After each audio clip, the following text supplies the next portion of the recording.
Meatball George, how are you today? Hey, brother Meatball, I'm good. How are you? I'm doing good. I'm doing good. So we were talking today, and we got on the subject of the mini camp or the mandatory OTAs are over, and we were just kind of talking about the state. I know they got 90 men or almost 90 men, but we're kind of talking about the different squads and whatnot, and we kind of got on to Gabe Davis, and you had some interesting thoughts that you would want to share. Yeah, what I was thinking about is the Buffalo Bills wide receiver room, and are they a formidable squad or are they not? Is it all Josh Allen? And or is it really a formidable receiving group? And we've got Diggs, Stefon Diggs. We know he's got to be one of the at least the top 5 wide receivers out there. Oh yeah, he's a top 5. I would say that. Yeah, that's true. He's a special guy. And we lost Beasley, but we replaced him with Jamison Crowder. In my opinion, is even better than Beasley. Now Beasley was a good guy, a good receiver, and he would catch the ball. And he was a great emergency outlet for the Bills, for Josh Allen. But I think Josh Allen is going to have so many wide receivers this year that replacing Beasley with Crowder, I think you're going to see an improvement from that slot position. At the very worst, you're going to see continuation of success out of this slot position. So what makes our wide receiver room either formidable or not? It's the number 2 wide receiver position. And this year that's going to be Gabe Davis. Yeah. And so you have to say to yourself, how good is Gabe Davis? And I've heard a lot of talk out there, other people in the industry of, these experts that want to talk about. Yeah. And like I heard a guy today say, oh, whoa, he was only the 4th best receiver on his team last year. Don't get ahead of yourself. He's got to prove himself. So I thought to myself, well, he's proven himself in every situation that I remember that the Bills allowed him to be in. How many times did you see Gabe Davis tiptoe on the sideline after he caught an incredible catch? How many times did you see him get deep over the coverage and be all alone, wide open in the end zone and make a catch? We saw 2 great catches of his in the playoff game that they lost to Kansas City. Sure. And I've heard, well, he got 500 yards of reception last year. And do you have the stats from last year? Yes, I do. So he had 35 receptions on 63 targets, 549 yards, and 6 touchdowns. And what was Diggs' catches? Mr. Stefon Diggs had 103 receptions on 164 targets for 1,225 yards with 10 touchdowns. All right, so which oddly is backward, or it's a step back from his previous year. And I think he had 1,500 yards. And it should have been a step back from the year before, because he was really their receiving core. Yeah. So the number 2 receiver last year was Emmanuel Sanders. The second, yeah. And what was his stats? Do you have that at all? Well, let me tell you, I can get that for you because I do not have that handy. Oh, I am misspelling his name, so I'll never get it.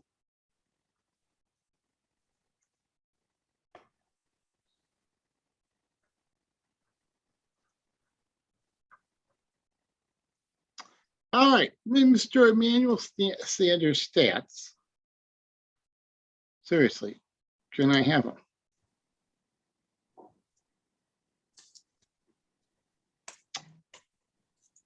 $42 receptions for 626 yards with 4 touchdowns. I'm sorry, I don't have his targets. 42 receptions for 622. Not a problem. Now tell me what Gabe Davis again was.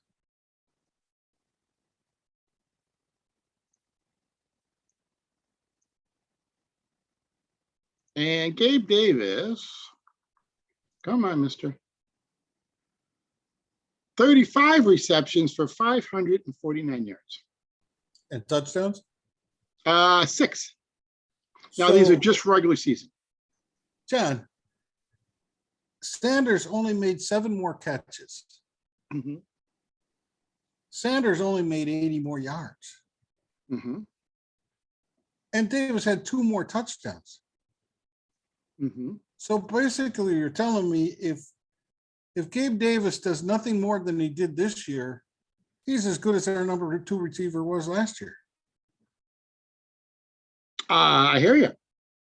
And can you tell me how many games, does it say how many games Sanders started or Gabe Davis started?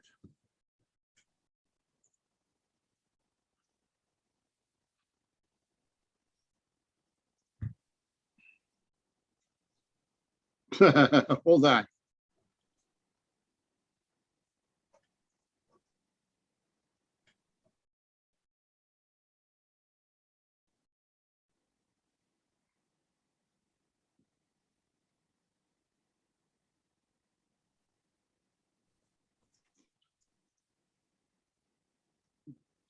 Gabe Davis. No, it doesn't give me games played. It's not. No. Well, basically, Davis and Sanders both had about 15 yards of reception. Yeah. Davis had 2 more touchdowns. And what I'm saying is Davis wasn't out there all the time. That's correct. But when he was out there, he was very productive. And to say that he hasn't proven himself yet because he only made 500 and something yards, he only got 35 catches. That's true. Start throwing him the ball, he's going to have a lot more catches, a lot more touchdowns. He could double those touchdowns this year. You give him another 42 catches and Emmanuel Sanders 4 touchdowns. All of a sudden, you got a guy with 77 catches and 10 touchdowns. That'd be a hell of a number 2 receiver. So let me ask you a different question because we're talking about wide receivers, but are you expecting any kind of regression by Allen this year? No. Okay. I'm not either. I thought we saw his regression last year. All right. So with that being the case, it can't be all Stephon Diggs. No. And I'm not sure, to be honest, I'm not sure how much more Knox can really do. He's a talented fellow. But the number of routes on the tight end route tree, there are a number of routes that Allen doesn't seem to want to throw. He likes to throw downfield. Yes. Right. So I'm not sure how much more he could do, but now they've got a second wide receiver in second tight end now in OJ Howard. Right. I think we're both expecting Howard to get a significant amount of playing time. Well, and he's not just a backup. Like that's what I'm saying. He might be on the field with Knox. He may be on the field sometimes instead of him. I think Knox is on his way to becoming a Pro Bowl caliber tight end. Okay. So then you might actually say that he might have an even better year this year. I'm thinking he would. And I think that OJ Howard is going to spell him. OJ Howard is going to be in situations maybe near the goal line where he can just step over and is a 6'5" tall target.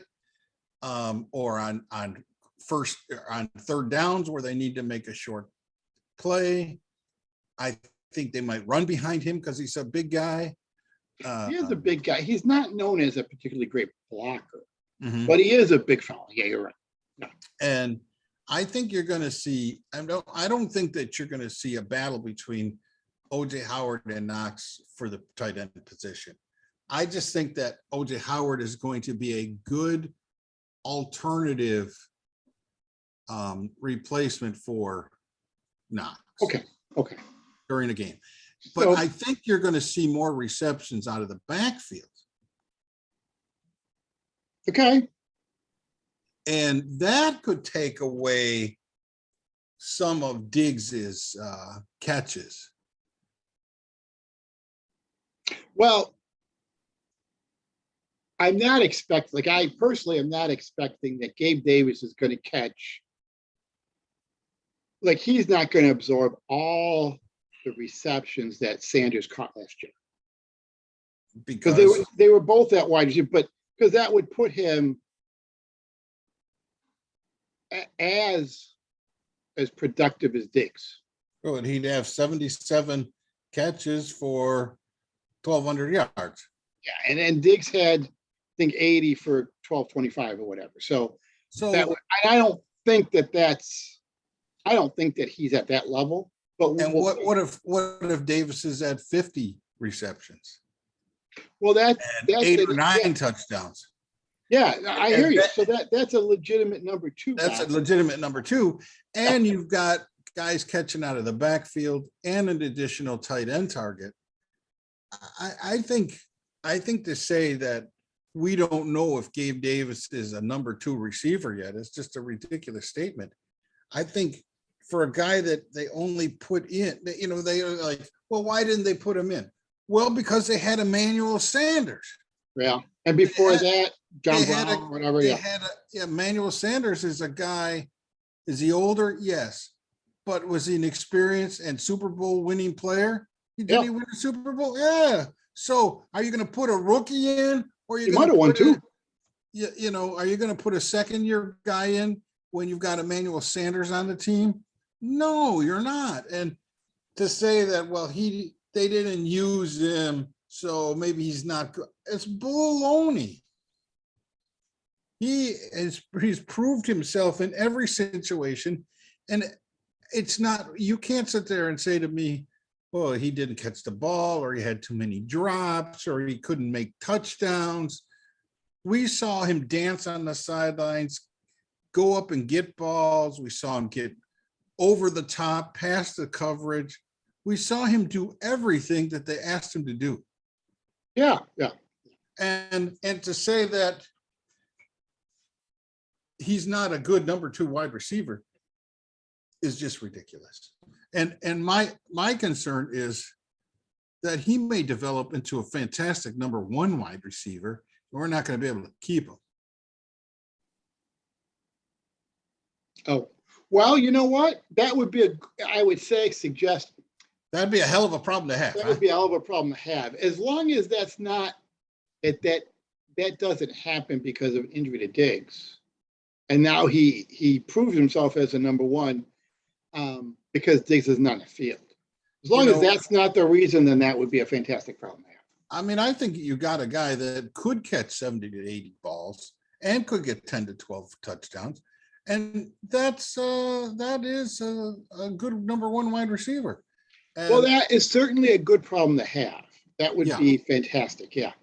And so that's my take on it. Yeah, I just think that he's that good, and he's already proven it. And when you start breaking down, well, why didn't he play more? Well, you had a all-star Super Bowl winning wide receiver there that the young management of the team put their trust in because of his experience. But when they did play the younger guy, he did everything they performed, asked. He performed. Yeah. So I already think you got a good number 2 wide receiver, and that the problem is he might develop into a number 1 receiver. That's what my thinking is. And I think that Allen has so many weapons to throw to now that if Gabe Davis doesn't get 70 to 80 receptions is only because they're spreading the ball around the field that the way they should. Yeah. You know, if he develops like you are thinking, it shows the development that you're thinking, that this may be the best wide receiver tandem. That is it possible since Moles and Peerless Price? Well, Have I gone back too far? no, I don't not know. You're not going back too far. I mean, well, since then, yeah, since then. because I think Lofton and Reed Sure. were a That's great tandem. yeah. And Two Hall of Famers, like literally Two two Hall Hall of of Famers. Famers on a Famers. Yeah. And so, yeah, I think since Peerless Price and Molds, I think that's a good one. They ended up Peerless Price ended up leaving. You know, contract was over. Like he ended up signing with somebody else as a free agent, I think. Mhm. But and hopefully, if Diggs and Davis are that productive, hopefully they would find a way to keep Davis. Mhm. Right, that they would figure out that issue. I think you had a guy in Robert Woods who played for the Bills, who was excellent on the Bills, and they were thinking he was maybe the number 3 wide receiver, and he really was an outstanding number 2 wide receiver. And he went to the Rams and showed it. Yeah. Well, I think part of his problem was the people trying to give him the ball. Yes, but They had whenever quarterback they issues. whenever they threw to him, he was in on every play, and he somewhat like Davis. did a great job. Yeah, he did a great job. He had great hands. He could run route. He was a good route runner, Mhm. and he could block and would block downfield. Because that was a running team Mhm. back Yes. then. Or that's what really they were, and he was an excellent downfield runner. And they just, again, it felt like they didn't want to pay him for what he Yeah. was doing. You know, for Yeah, right. Well, I don't know if he's not really a number 2. We can't pay him that way. And they blew it. I think he was. yeah, and But at they the didn't want time, to they didn't want to pay the money when they Yeah. were becoming a running team. Yeah. Yeah. Okay. They got LaShawn McCoy and I forgot the other Carlos Davis or Hyde or something. something. Yeah. All right. So Gabe Davis. Mhm. I know I've heard, like, I'm not listening to a lot of fantasy football talk right Mhm. now, but from what I'm understanding is in a draft, he's going anywhere from a solid number 2, which is he's being picked in the top 20 wide receivers. Yeah. Wide receivers, not second round necessarily, but top 20 wide receivers, to 7th or 8th round.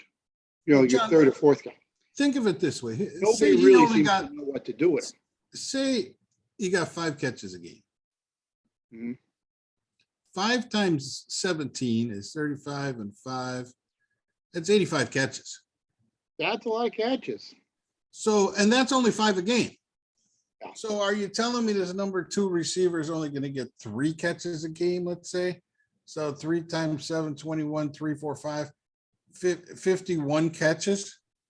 That would be almost, last year he had 35 and Sanders had 42, and now we're saying he could get 51. That's only 3 catches a game. So That's an average of 3 a game. Yeah.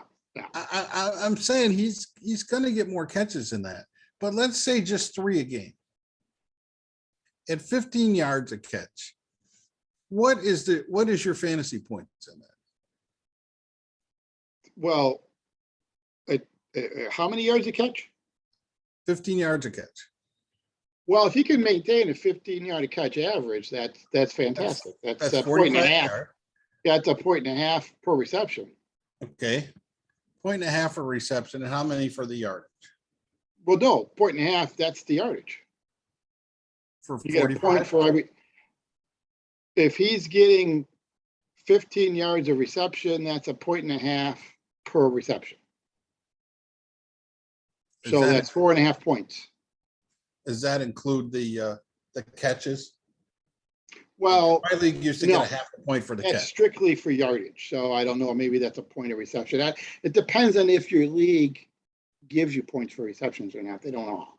Yeah, we were getting The half a traditional point. one doesn't, but points Okay. per reception, So 4.5 points, and then throw a touchdown in there.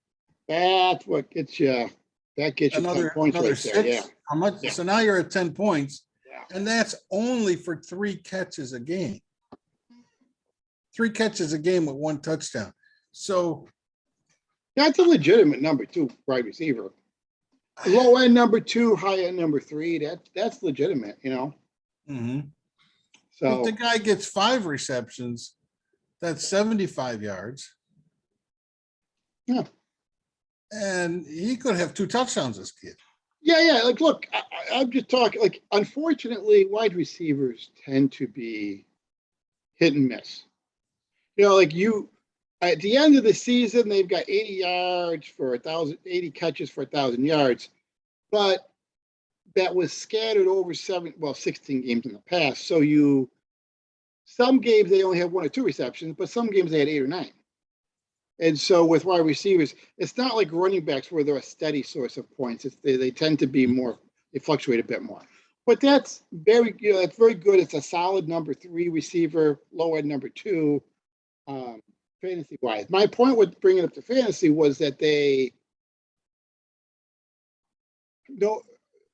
just depends on the drafts. It's not consistent. He's all over the place. All right, what is Somebody will pick him early in one draft, and then nobody will pick him till late in another one. There's no consistent. how many points you get for 549 yards? 54.9, And how many points you get for 6 touchdowns? 36. Now you got 90 divided by 17.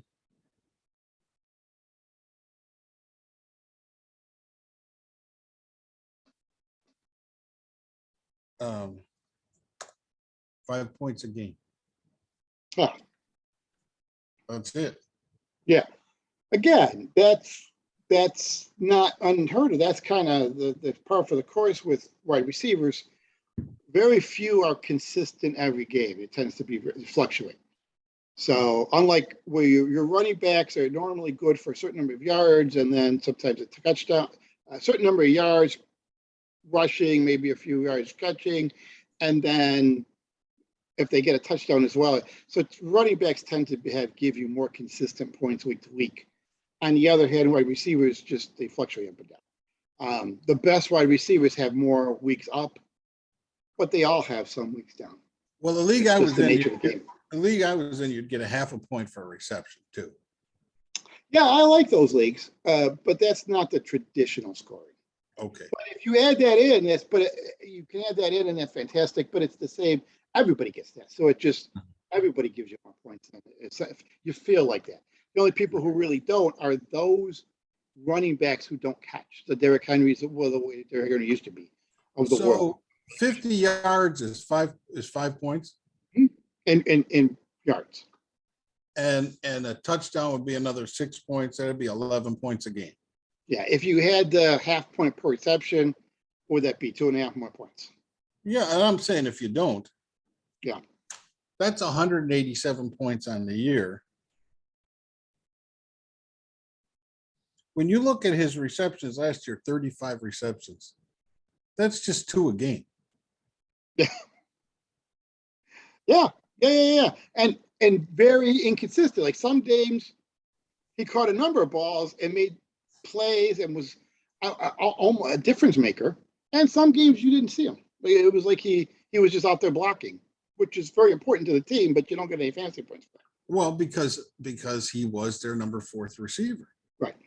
Well, number 4, I hear you. So he was kind of backing up. He was backing up Sanders. Sanders and Diggs, right? He was backing up the outside wide receivers. I don't really remember. I think he did get some. He did get some slot spots, especially when they went to 4 wides. Mm-hmm. You know, but this year the expectation is different this year. You know, he could double those 35 catches and come in with 70. It's only 4 catches a game. On a team that likes to throw. And the team Or that throwing team. throws 35, 40 times a game. Yeah. I really think you're going to see this guy with a lot more than you're thinking. Well, I'm not criticizing you. I'm saying right now, there just is a lot of no one seems to know where to put him. Well, I do. I think I do. There isn't a consensus. I guess I should have said it that way. There really isn't as much of a consensus as what I thought there would be. With all these people out there with analyzing the game, I thought there'd be a higher consensus that he's on an offense that throws a great deal. It's pretty clear that he has a rapport with Allen. Mm-hmm. Allen doesn't hesitate to throw him the ball at crucial positions, crucial times in games. So I'm expecting great things from him.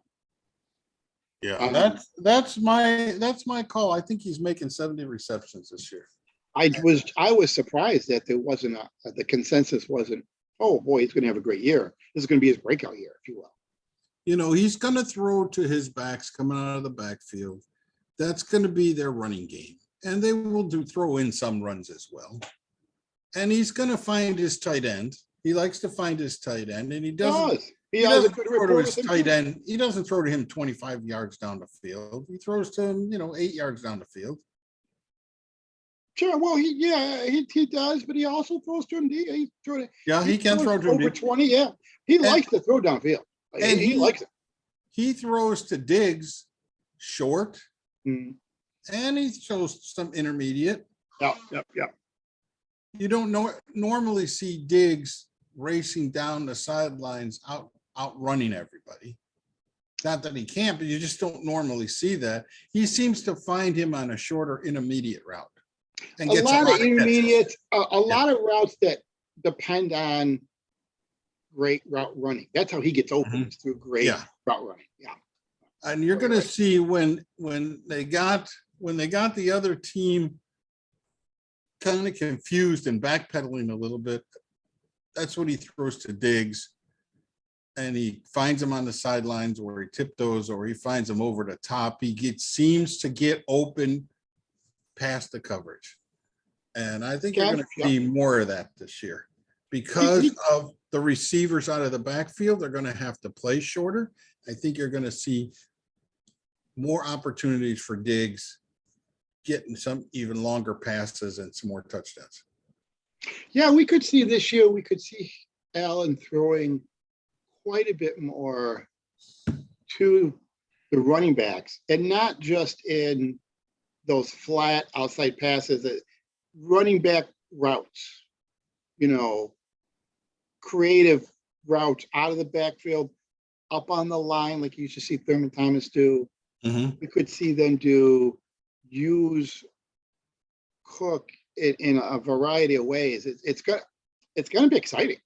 Yeah, really I'm hoping you see Cook and Duke Johnson in some screenplays. Sure. And or just dump offs and let them into the flat where they maybe get a running start and see what they can pick up. Oh, listen, I'm looking for that. I'm looking for them to be running him on wheel routes and skinny posts. Mm-hmm. A wide variety of stuff. He did a lot of that in college, and that should translate to the NFL. Like, what would be fun for us to do during the season? We should make a chart right there behind you, right on the wall. We should make a chart, receptions by receiver or category group, and see where the Bills are throwing it. Yeah, what's interesting is one interesting chart like that is what portion of the field, deep middle, deep right, mid, what portion of the field they throw to, because that kind of gives you an idea of where Josh likes to throw. Yeah, and I'm going out on the limb with the 70 catches for Gabe Davis, and we could keep track and see if I'm way off or pretty darn close. Yeah. So who's Nebraska's big rival right now? Is it really Iowa? Is that what the fans? Is that the game the fans look for every year? It's the after Thanksgiving game that for years when they were in the Big 12, it was Oklahoma. Sure, okay. And that was big for us. Although Oklahoma always felt like their big rivalry was Texas. Texas, yeah, sure. And so they're like downplaying us. And then we said, okay, screw that. And we started going against Colorado the day after Thanksgiving. Okay. And you got that Bieniemy, the guy on the Chiefs. Right. He was on Colorado when we were playing. He was a phenomenal player. And tough to beat him. He was good. And now that we're in the Big Ten, they figured, whoa, Iowa, they're right there, Nebraska and Iowa. Kind of a geographic rivalry. Yeah, we're quite, they already had their like Ohio State, Michigan rivalry, and they were not going to mess around with that. But I thought maybe it should have been Nebraska, Wisconsin, because Barry Alvarez, he played for Nebraska. Remember Barry Alvarez, the coach of Wisconsin? Yeah, I remember him being coach. Certainly remember him coaching Wisconsin. He was there for years. Yeah, I do not remember him as a Cornhusker. I just wasn't paying attention. I think he might have been a coach on the team too. That would make sense. I thought maybe Wisconsin, but honestly, I mean, we got Iowa. We're kind of stuck with Iowa. That's the game we got. I find it very unexciting. It's just like nobody gives a shit. The last game of the year, you got people like Michigan and Ohio State and who they're battling. And who cares about Nebraska, Iowa? But all right, fair enough. Honestly, I don't think Nebraska should be in the Big Ten. Well, what I was thinking is maybe we could have a little bet. If Gabe Davis gets his 70 receptions or more or under, then you could wear, I didn't know who Nebraska's rivalry was, but if he's under 70 receptions, maybe you could wear a hat from the other team. Well, yeah, I have to wear Iowa. You have to be punished for that. So I'll be honest with you, Oklahoma and Texas are going to the SEC. Yes, they are. So I think Nebraska should go back to the Big 12 and they could be the kings of their prom over there. I tell you what, of course that won't happen, but if they did, with University of Central Florida going to the Big 12, they would play each other regularly. Well, then Nebraska would be coming down here to Florida, and I could see them playing. That'd be fantastic. But that Nebraska went to they went to the Big Ten because financially it was so much. It was the money. Right? Football, right. And they're not going backwards. And if they don't ever win the Big Ten, they're happy about that. As long as they get their check. They're getting their check. You're right. That's exactly what that is. And but when they were in the Big 12, like Penn State's in the Big 10, that's yeah. When you were in the Big 12, you were getting a better quality of players, maybe because they weren't. If kids who want to go to the Big 10, they're going to Ohio State, Michigan. Yeah. But when you were in the Big 12, Nebraska was that was acceptable, and they did a lot of recruiting in California. I imagine California, Oklahoma, and Texas. They did a lot in Texas, a lot in California, and they were able to suck a lot of kids away from like USC and stuff like that. And we had great running backs coming out of California. Sure. It changing. You wouldn't think that changing of the conference would really affect your recruiting base.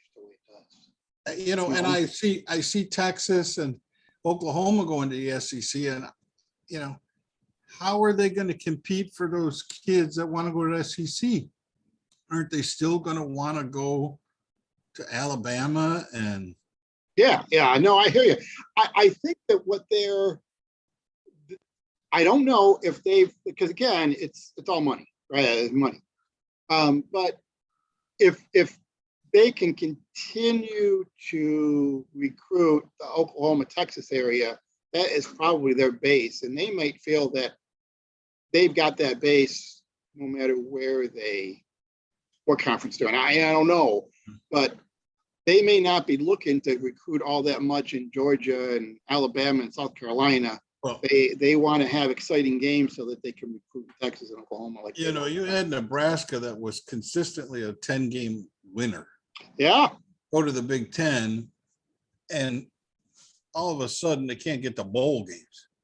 And if that happens to Oklahoma or Texas, they're drawing on their area for those kids are going, I ain't going to Oklahoma and not going to a bowl game. I want to go to Alabama and get exposure and get a big NFL contract. Well, that's true. All right, listen, we've got under a minute to go here, so let's sign off. Okay. And let the fans know. Listen, if you enjoyed our conversation, hopefully you enjoyed the tail end as well, where we talked a little bit about college football. But if you liked our conversation, please give us a thumbs up. Let us know. Yeah. Go Bills. Go Gabe Davis. Go right. Buffalo Brother John. All right, Meatball George. We will see you shortly. Okay. Bye. Bye.